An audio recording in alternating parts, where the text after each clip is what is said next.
누가복음 19장 45절에서 48절 함께 봉독합니다. 시작. 성전에 들어가사 장사하는 자들을 내쫓으시며 그들에게 이르시되 기록된 바 내 집은 기도하는 집이 되리라 하였거늘 너희는 강도의 소굴을 만들었도다 하시니라. 예수께서 날마다 성전에서 가르치시니 대제사장들과 서기관들과 백성의 지도자들이 그를 죽이려고 꾀하되 백성이 다 그에게 귀를 기울여 들으므로 어찌할 방도를 찾지 못하였더라. 아멘.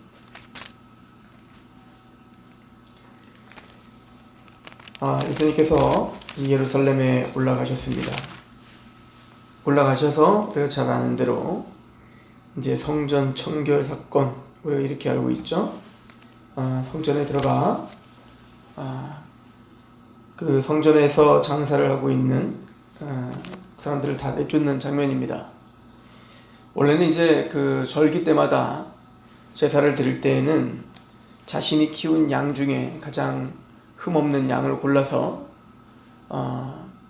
사실은 전국에서 원래 예루살렘으로 자신이 직접 끌고 와서 그러면서 이제 끌고 가면서도 이제 그거 자체가 자녀들과 또 이야기를 나누며 교육이 되는 거겠죠.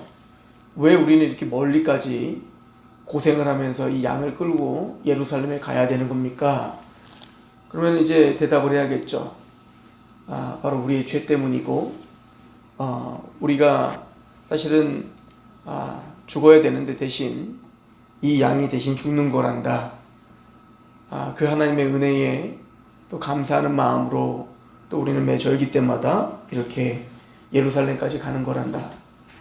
이렇게 우리는 그의 삶을 통해 아마 교육이 되어야 됐었겠죠. 근데 이제 원래 그런 마음들이 취지는 그런데 하나의 형식화가 되기 시작하면 편리함을 찾고자 하는 거죠. 그래서 이제는 멀리까지 처음에는 이제 의도는 그렇지 않겠죠. 이제 그렇게 왔는데 뭐 오다가 양이 죽었다거나 또는 뭐 잃어버렸다거나 이럴 수도 있을 거 아니에요. 그러면 그 성전 주위에서 처음엔 양을 살 수 있도록 뭔가 이렇게 배려들을 했었겠죠. 근데 이게 형식화가 되고 또 해보니 그게 대단히 큰 수입이 되는 겁니다. 그렇지 않겠어요? 전국에서 예루살렘으로 모든 사람들이 와갖고 비둘기 한 마리씩만 산다 해도 이게 엄청난 수입이 되는 거예요. 그러니 이제 장사의 어떤 그 맛을 본 거죠. 예수님은 그 성전에 가서 바로 그걸 뒤집어 엎으시면서 내 집은 기도하는 집이 되리라 하였거늘 너희는 강도의 소굴을 만들었구나 라고 지금 말씀하고 계시는 겁니다. 우리가 먼저 이 기도하는 집이란 무엇일까를 좀 생각해 봐야 되는데요. 자, 하나님께서 성전을 지으라 하셨습니다. 성전의 목적이 무엇일까? 우리는 보통 이제 우리 이미지 속에 기도하면 내 소원을 하나님께 말하고 그 소원을 성취하는 것이 기도라고 하는 개념이 가득하죠. 적어도 저는 그랬었던 것 같습니다. 그러나 여기서 말하는 내 집은, 하나님의 집은 기도하는 집이라 라고 말할 때는 사실 우리가 생각하는 것과는 조금 다르죠. 사실 여기는 죄사함과 용서를 이야기하는 것입니다. 우리 열왕기상 8장을 가보십시다. 우리 솔로몬이 이제 성전을 완수하고 하나님의 영광 가운데 임재하시는 걸 보며 솔로몬이 하나님께 기도하고 찬양하는 장면이 나오는데요. 열왕기상 8장 27절부터 보겠습니다.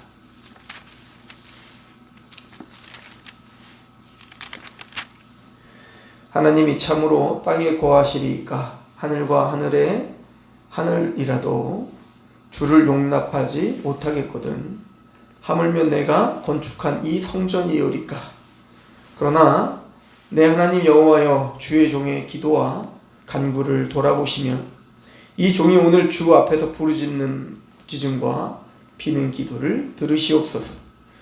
주께서 전에 말씀하시기를 내 이름이 거기 있으리라 하신 곳 이 성전을 향하여 주의 눈이 주야로 보시오며 주의 종이 이곳을 향하여 비는 기도를 들으시옵소서. 주의 종과 주의 백성 이스라엘이 이곳을 향하여 기도할 때에 주는 그 간구함을 들으시되 주께서 계신 곳 하늘에서 들으시사 사하여 주옵소서.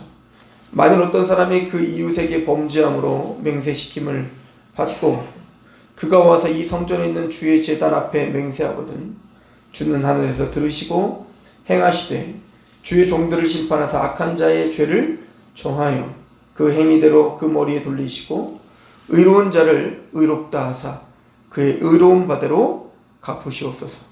만일 주의 백성 이스라엘이 주께 범죄하여 적국 앞에 패하게 되므로 주께로 돌아와서 주의 이름을 인정하고 이 성전에서 주께 기도하여 간구하거든 주는 하늘에서 들으시고 주의 백성 이스라엘의 죄를 사하시고 그들의 조상들에게 주신 땅으로 돌아오게 하옵소서.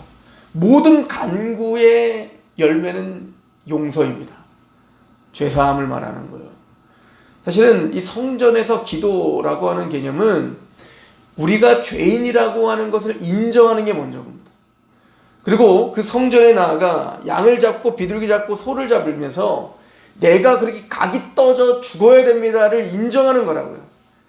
그래서 하나님, 그러니까 그 성전에서 기도라고 하는 것은 겸비함을 말하는 겁니다. 겸비함. 내가 바로 죽어 마땅한 자입니다. 하나님, 그 기도, 그 겸비함을 들으시옵소서. 이 얘기인 겁니다. 그러니까 예수님 말씀하시는 거예요. 이 성전은 바로 기도하는 집이다.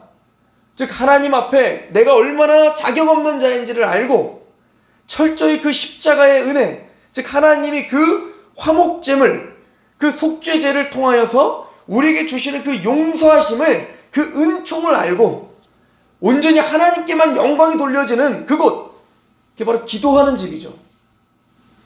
그런데 지금 그들은 그 자신의 죄됨과 자격 없음과 하나님 앞에 몸둘 바를 겸비함으로 하나님의 그 용서와 은혜를 갈망하는 것이 아니라 자신들 의인인 양, 자신들은 뭔가 행한 양, 꼭 양을 바치면서도 그 양이 꼭 하나님께 드리는 나의 공로인 양. 그래서 마침내 나는 이렇게 기도를 했고 내가 이렇게 드렸고 내가 이렇게 했으니 나는 이런 마땅한 대가를 받아도 되는 양. 이게 바로 유대주의였던 거죠. 더 나아가 그들은 하나님을 이용하여 자신의 막대한 부를 챙기는 데 혈안이 되어 있었던 겁니다. 성전의 성전됨, 거기에 하나님의 이름이 있음, 그 하나님의 성전의 의미를 다 상실해버린 겁니다. 너희가 강도의 소굴을 만들었구나. 이건 예레미야의 말씀입니다. 예레미야서 7장을 보시면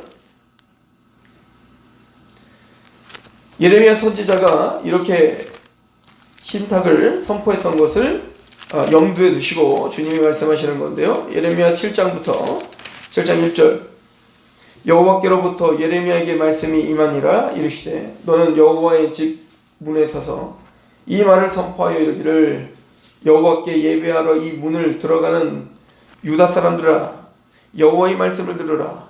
만군의 여호와 이스라엘의 하나님께서 이와 같이 말씀하시되 너희 길과 행위를 바르게 하라. 그리하면 내가 너희로 이곳에 살게 하리라. 너희는 이것이 여호와의 성전이라 여호와의 성전이라 여호와의 성전이라 하는 거짓말을 믿지 말라. 너희가 만일 길과 행위를 참으로 바르게 하여 이웃들 사이에 정의를 행하며 이방인과 고아와 과부를 압제하지 아니하며 무죄한 자의 피를 이곳에서 흘리지 아니하며 다른 신들을 뒤를 따라 화를 자초하지 아니하면 내가 너희를 이곳에 살게 하리니 곧 너희 조상에게 영원 무궁토록 준 땅이니라. 보라, 너희가 무익한 거짓말을 의존하는도다. 너희가 도둑질하며 살인하며 간음하며 거짓 맹세하며 바알에게 분향하며 너희가 알지 못하는 다른 신들을 따르면서 내 이름을 일컬음을 받는 이 집에 들어와서 내 앞에 서서 말하기를 우리가 구원을 얻었나이다 하느냐. 이는 이 모든 가증한 일을 행하리여 함이로다. 내 이름을 일컬음을 받는 이 집이 너희 눈에는 도둑의 소굴로 보이느냐? 보라, 나 곧 내가 그것을 보았노라. 여호와의 말씀이니라. 이게 도둑의 소굴인 거예요. 거룩한 하나님의 성전에서 자신의 죄됨과 겸비함과 하나님을 철저하게 의지하는 태도가 없어지고, 그들은 그 죄악 가운데 있으면서도 자신의 죄악 가운데 있음을 알지 못하고 뻔뻔스럽게 하나님께 나와 자신의 이득을 취하려고 하는 그곳, 거룩한 만민이 기도하는 그 집을 그들은 강도의 소굴로 만들었다. 이것은 그 예레미야 시대 때의 이스라엘이나 예수님 시대 때의 유다나 오늘 우리나 동일한 거죠. 이 마태복음의 이 성전에 들어가신 예수님에 대한 이 사건을 마태복음은 더욱더 자세하게 우리에게 설명해주고 있는데요. 주님께서 하시는 말씀이 무슨 의미인지를 우리는 마태복음을 통해서 확연히 알 수가 있습니다. 마태복음 21장 12절입니다. 예수께서 성전에 들어가사 성전 안에서 매매하는 모든 사람들을 내쫓으시며 돈 바꾸는 사람들의 상과 비둘기 파는 사람들의 의자를 둘러 엎으시고 그들에게 이르시되 기록된 바 내 집은 기도하는 집이라 일컬음을 받으리라 하였거늘 너희는 강도의 소굴로 만들었는도다 하시니라. 맹인과 저는 자들이 성전에서 예수께 나오매 고쳐주시니 대제사장들과 서기관들이 예수께서 하시는 이상한 일과 또 성전에서 소리질러 호산나 다윗의 자손이여 하는 어린이들을 보고 노하여 예수께 말하되 그들이 하는 말을 듣느냐? 예수께서 이르시되 그렇다. 어린 아기가 젖먹이들의 입에서 나오는 찬미를 온전하게 하셨나이다 함을 너희가 읽어본 일이 없느냐 하시고 그들을 떠나 성 밖으로 베다니에 가서 거기서 유하시니라. 그리고는 18절부터는 무화과 나무가 마르는 이야기가 있는 거예요. 무화과 나무가 왜 말랐죠? 열매가 없어서죠. 그게 유다입니다. 즉 유대 백성들은 겉은 번지르르한 성전을 지어놓고 또 그곳에서 번지르르한 제사를 드리며 그렇게 하나님께 나오는 듯 했지만 그들 속에는 하나님 앞에 겸비함의 열매, 그 속에는 정말 사랑과 긍휼의 열매는 전혀 없고 그들은 자신의 이익과 탐욕에 취하여 탐심을 우상숭배하는 그런 탐욕만 가득한 채로 그들의 그 본질을 이해하지 못하며 하나님께 나와 종교적인 형태를 취하고 있는 것을 우리는 볼 수 있는 거예요. 그게 바리새인들이었고 그게 유대주의죠. 그런데 이 성전에서 어떤 일이 벌어지죠? 마태복음에 보면 물론 이건 성전 아닐 것 같진 않습니다. 왜냐면 맹인들이나 이런 병이 있는 사람들이 성전 안으로 들어갈 수가 없기 때문에 어쨌든 그러나 마태는 성전 밖인지 아닌지 지금 중요한 게 아니라 성전과 연결하여 지금 이걸 설명하고 있다는 것이 중요해요. 맹인과 전원자들이 성전에서 예수께 나와서 고쳐주셨어요. 그러니까 이 서기관과 대제사장들이 그게 너무 싫은 거예요. 지금 이 거룩한 성전에서 맹인들과 전원자들과 함께 있는 것 자체가 싫은 거예요. 게다가 어린아이들은 그 예수님께 대하여 막 소리 지르는 겁니다. 호산나 다윗의 자손이여 어린아이들이 말입니다. 그랬더니 그 바리새인과 서기관들, 이 유대주의자들은 그들을 책망하고 잠잠케 하라. 그리고 예수님께 당신이 좀 잠잠케 하라 라고 이야기하는 겁니다. 그때 예수님이 하는 얘기가 뭐죠? 16절에 마태복음 21장 16절 그렇다. 어린아이와 젖먹이들의 입에서 나오는 찬미를 온전하게 하셨나이다. 무슨 얘기입니까? 이 성전이 누구를 위한 거랍니까? 나는 무엇인가 행했다? 하나님 나는 공로가 있다? 그렇게 나오고 있는 배부른 그들을 위한 것이 아니라 진짜 이 성전은 기도하는 집인데 바로 그 맹인들, 전원자들, 어린아이들, 지금 복음서가 전체 말했던 난 보지 못합니다. 나는 걷지 못합니다. 나는 듣지 못합니다. 나는 어린아이와 같이 주님만을 의존할 수밖에 없는 자입니다. 라고 말하고 있는 그들의 것이야. 성전은 그들이 주인인 거죠. 바리새인과 서기관들이 설 곳이 없는 겁니다. 이곳은 강도의 소굴의 것이 아니라 자신의 죄됨을 철저히 알고 하나님 앞에 겸비함으로 부르짖는 기도하는 자의 집입니다. 이것이 예수님께서 말씀하시는 열매인 거예요. 그 열매 없는 찍어버리는 겁니다. 주님께서 오늘 본문에 누가복음 19장에 47절 예수께서 날마다 성전에 가르치시니 대제사장들과 서기관들과 백성의 지도자들이 그를 죽이려고 꾀하되 백성이 다 그에게 귀를 기울여 들으므로 어찌할 방도를 찾지 못하였더라. 그 성전의 또 하나의 기능이 뭐냐면 그 법궤가 있는 거죠. 그 법궤는 하나님의 율법, 즉 언약이 그곳에 있습니다. 언약궤가 있고요. 즉 하나님의 말씀이 선포되는 곳입니다. 즉 말씀 되시는 예수께서 그곳에서 하나님의 진리를 선포하시는 곳이죠. 듣는 자들은 그 안에 순복하며, 그러나 그 예수를 믿지 않는 강도와 같은 자들은 그 예수를 죽이고자 하는 것이죠. 왜요? 내 마음에 들지 않기 때문에 그렇습니다. 나의 욕심에, 나의 감정에 부합되지 않기에 그 예수를 죽이고자 하죠. 성전은 기도하는 집이며, 그래서 겸비하게 주님을 의존하는 집이며, 더 나아가 하나님의 말씀을 듣는 곳입니다. 기도하겠습니다. 하나님 아버지 너무나 감사합니다. 성전 되신 예수 그리스도께서 우리의 화목제물이 되어주셨고 우리의 속건제물이 되어주셨으며 속죄제가 되어주셨습니다. 주님 앞에 섰을 때 나를 떠나서서 나는 죄인이로소이다 라는 고백을 하는 것처럼, 예 주님, 나는 보지 못합니다. 나는 듣지 못합니다. 나는 말할 수 없는 자요, 나는 중풍병자요, 나는 나병과 같이 부정한 자요입니다. 나를 고쳐주옵소서라는 어린아이와 같이 주님만을 붙잡는 그 겸비한 마음이, 또는 우리의 죄를 미워하며 하나님의 마음을 헤아리는 그 마음이 우리에게 있게 하옵소서. 하나님의 성전은 기도하는 집이라 말씀하셨는데 그 겸비함과 또 그 말씀 앞에 서 있는 겸비함이 우리에게 있게 하옵소서. 예수님의 이름으로 감사하며 기도합니다. 아멘.